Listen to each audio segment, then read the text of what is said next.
হঠাৎ করেই আবারও আমাদের ফার্মের জন্য রওনা হতে হলো ভোরবেলা। সকাল ভোরবেলা আমরা রওনা হয়ে গেলাম ফার্মের উদ্দেশ্যে। আসসালামু আলাইকুম, সবাই কেমন আছেন? আই হোপ আপনারা সবাই ভালো আছেন। তো আজকের ব্লগটা এখানেই শুরু করছি। আমরা সকাল সকাল রওনা হয়ে গেলাম ফার্মের উদ্দেশ্যে। এই যে আমরা দুজন কথা বলতে বলতে আবারও চলে যাচ্ছি। এই যে চলে এসে ও প্রথমে আমাকে বললো যে আজকে তোমাকে একটা জিনিস ট্রাই করাই, সেটা হচ্ছে এখানকার মাঠা। এখানকার মাঠা খুবই মজা, ওর খুব ফেভারেট, ওদের বাসার সবার নাকি এটা খুব ভালো লাগে। তো আমিও ট্রাই করে নিলাম। তো আমার কাছে মোটামুটি ভালো লেগেছে, মজা, বাট আমার কাছে তারপরও আমাদের বংশালের মাঠাই বেস্ট। ফার্মে চলে এসে দেখি বউ এখানে ঘোরাঘুরি করতেছে, ও তো দেখে খুব খুশি আমাদের। এখানে গুড়ি গুড়ি বৃষ্টিও পড়তেছিল। তারপর দেখতে পেলাম ফার্মের মধ্যে আম হয়েছে গাছে ছোট ছোট, তো এটা দেখে অনেক ভালো লাগলো। আর এখানকার এনভায়রনমেন্টের কথা কি বলবো, আমার তো খুবই ভালো লাগে। হাঁস মুরগি এগুলো তো আমার খুবই ফেভারিট, যার জন্য আমার সবসময় ফার্মে আসতে খুব ভালো লাগে। ফার্মে ওদের সাথে সবার সাথে দেখা টেকা করে তারপর বাসায় গিয়ে আমার আবার গুছাতে হবে, কারণ আমরা এখানে বেশ কিছুদিনের জন্য আসছি থাকার জন্য। আমরা খুব সহজেই চলে যাব না এখান থেকে, তো আমার সব যেয়ে গুছাইতে হবে। আমার হাজব্যান্ডের জন্য সব খাওয়া টাওয়া রেডি করতে হবে আমার নিজের, কারণ এখানে কেউ নাই, এই বাসায় কেউ থাকে না আপাতত, সবাই ঢাকায়, তাই আমি এখানে আসছি। বাসায় এসে আমি রান্না বান্না শুরু করে দিলাম।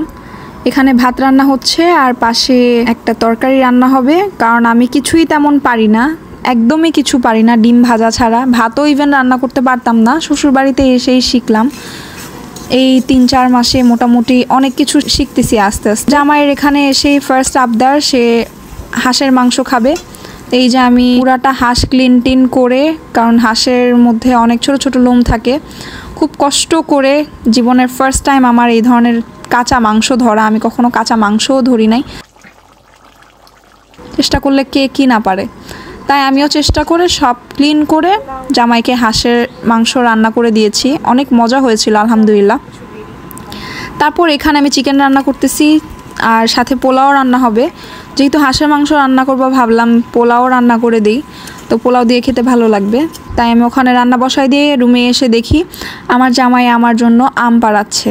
সে কি খুশি হয়ে এই কাজটা করলো নাকি আমি জানি না, বাট আলহামদুলিল্লাহ যে ও আমার পছন্দের জিনিসগুলো আমাকে এনে দেয়, আমি খুব হ্যাপি এটাতে। তো আমার জন্য আম পাড়তেছিল, আমার দেখে খুব ভালো লাগতেছিল, তাই আপনাদের জন্য ক্লিপ নিয়ে নিলাম। এই যে আমার আম চলে আসছে, মাশাআল্লাহ অনেক বড় বড় আম। তো আমি এখানে আম নিয়ে এসে তারপর দেখলাম যে ওয়েদারটা খুব সুন্দর হয়ে গেছে, একদম গ্লুমি হয়ে গেছে, অন্ধকার হয়ে গেছে, বৃষ্টি আসবে আসবে ভাব। দেখি ও বাইরে বসে আছে, ও খাওয়া চাচ্ছে কি সুন্দর করে বসে, বাট আমার কাছে দেওয়ার মতো কিছুই ছিল না। তাও আমি চেষ্টা করি সব সময় বাইরের কুকুর বিড়াল এদেরকে খাওয়ানোর, সব সময় চেষ্টা করি অলওয়েজ। পরের দিন সকালে 1 উইক পর আমার শাশুড়ি বলল সে আসবে। সেটা শুনে তো আমি খুব খুশি হয়ে সকাল সকাল উঠে তার জন্য রান্না বান্না করে ফেললাম, কারণ আমি জানি আম্মু এসে আম্মু লাঞ্চটাই করবে। তো আমি সাথে সাথে সব রেডি করে ফেলেছি। আর কেউ জাজ করবেন না কিসে রান্না করেছি, কিসের সার্ভ করেছি। অ্যাকচুয়ালি গ্রামের এখানে অত বেশি ফ্যাশন আমার করার দরকার নাই, তো আমি যেভাবে পেরেছি আমি সার্ভ করেছি। স্যার খাওয়া দাওয়া সার্ভ করার পর সে তো খুব খুশি আমার আপ্যায়নে, কারণ এটা আমার ফার্স্ট টাইম ছিল তার জন্য রান্না করা। সবসময় আম্মুই রান্না করেছে, আমি খেয়েছি। শাশুড়ির জন্য রান্না টান্না করে তারপর আমরা সবাই মিলে বের হয়ে গেলাম আমাদের জায়গাটা দেখার জন্য। তো ওখানে যাওয়ার আগে আম্মু বলল যে আসো আমরা শাক নেই, এখান থেকে শাক পারি। তো শাক নেওয়ার জন্য আম্মু যাচ্ছে, আম্মুদের পিছে পিছে আমি আসি। আমি বললাম যে আমি আজকে একটু ভ্লগ টক করব। তো এই যে আমার একটা আন্টি, আম্মুর ফ্রেন্ড, তো আন্টি শাক পাড়তেছে আর আমি এখানে ধান ক্ষেত দেখতেছিলাম। আমি কখনো ধান ক্ষেত এভাবে এত কাছে থেকে দেখি নাই। তো আমি এই যে ধান ধরে ধরে দেখতেছিলাম যে কেমন দেখতে, মাশাআল্লাহ কি সুন্দর। এই ধানের জন্যই আমরা এখানে বেঁচে আছি। ওইদিকে ধান দেখতে দেখতে আম্মুরা আমাকে বলতেছিল তুমি শাক পারো তাড়াতাড়ি, আমাদের আবার যেতে হবে, কারণ সময় কম, সন্ধ্যা ঘনিয়ে আসতেছে। তো আমি তো মুগ্ধ হয়ে গেছি দেখতে দেখতে। কাঁঠাল, প্রকৃতির দৃশ্য এগুলো দেখতে দেখতে আমি কখনো অভ্যস্ত না। আমি যেহেতু ঢাকায় বড় হয়েছি, ঢাকায় থেকেছি, পুরান ঢাকার আমি। তো আপনারা জানেন যে যাদের কোনো গ্রামের দেশ নাই তারা এই ধরনের দৃশ্য কতটা মিস করে। তো এই যে আমি সব আম টাম এগুলো দেখে তো আমার একদম মন ভরে যাইতেছিল, আমার মন চাচ্ছিল এগুলো সব গাছ থেকে পেরে এখনই আমি খেয়ে ফেলি। তো এই যে দেখতে দেখতে গ্রাম দেখতে দেখতে দেখতে দেখতে দেখি কি আমি চলে আসছি উপরে, কিন্তু আম্মুরা নিচে রয়ে গেছে। ওরা ওখানে শাক টোকাচ্ছে তো টোকাচ্ছে তো টোকাচ্ছে, টোকাইয়ের মতো দুইজন, আর আমিও টোকাই হয়ে গেছি সাথে। তো সবাই মিলে টোকাইয়ের মতো শাক টোকালাম, আর এই শাকগুলো খেতে খুব মজা।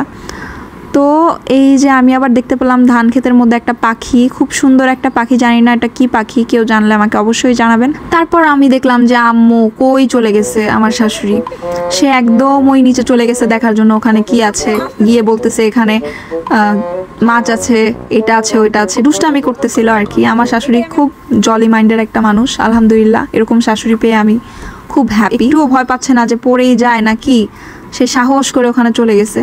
তো আম্মু উপরে চলে আসার পর আমরা আবার রওনা হয়ে গেলাম আরেক জায়গার উদ্দেশ্যে। তো আমরা এই যে যাচ্ছি ক্ষেতের মাঝখান দিয়ে, যেতে যেতে যেতে যেতে আমি তো এই সব দৃশ্য দেখতে দেখতে একদম মুগ্ধ হয়ে যাচ্ছিলাম, খালি ভিডিও করতে ইচ্ছা করতেছিল, কিন্তু আনফর্চুনেটলি আমার চার্জ কমে আসতেছিল আর সন্ধ্যা হয়ে যাচ্ছিল। এখান থেকে আমার জামাই ফোন দিচ্ছিল, কেন তাড়াতাড়ি বাসায় আসো না।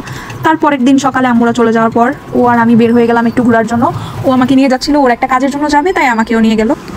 এইখানে বাসায় আসার পর রাত 11টার দিকে আমরা শুনতে পাই যে খামার থেকে ফোন আসলো ওর ফোনে যে ভাই একটা বেবি হয়েছে। আমরা তো শুনে খুব খুশি, দুজনই সাথে সাথে রাতের বেলা বের হয়ে গেলাম খামারের উদ্দেশ্যে। খামারে এসে দেখি একটা বাবু হয়েছে, আমাদের নতুন সদস্য। সবাই মাশাল্লাহ বলবেন, সবাই দোয়া করবেন ওর জন্য, ও যেন খুব সুস্থভাবে বড় হতে পারে। এই যে মা ওকে চেটে দিচ্ছিল, ওকে ক্লিন করে দিচ্ছে মা। আর এই যে এখন এটা হচ্ছে ওর ফার্স্ট টাইম দাঁড়িয়ে দুধ খাওয়া। প্রথমে দাঁড়াতে পারছিল না, পরে আস্তে আস্তে দাঁড়াতে পারলো আর কি বাচ্চাটা।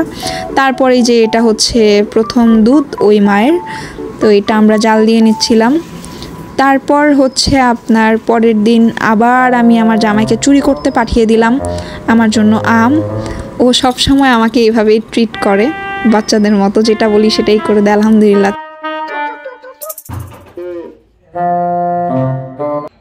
সন্ধ্যাবেলা আবার ও আমাকে বলল চলো আমরা একটু খামারে ঘুরে আসি।